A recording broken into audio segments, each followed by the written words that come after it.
မရှိရဲ့နောက်ပိုင်းမှာမိကိုပူပြီးတော့ချစ်သွားပြီမနက်2026မှာအဖေကိုဒီကပတ်စံအများကြီးပေးနိုင်အောင်ပြောစားပါမယ်ဒီမရှိရဲ့နောက်ပိုင်းမှာမိကိုပူပြီးတော့ချစ်သွားပြီမိနဲ့မိပေါင်းချစ်ရတဲ့သူကလုပ်နေသားကြီးပါ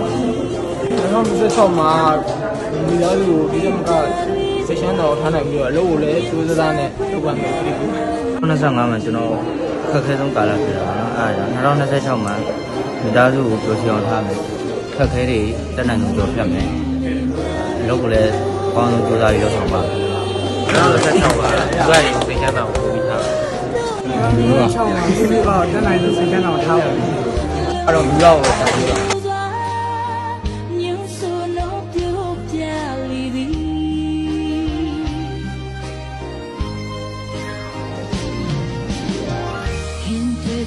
မိဘသူဒီအစမ်းသူပဲမရှိသည်ထာဝရဘုရား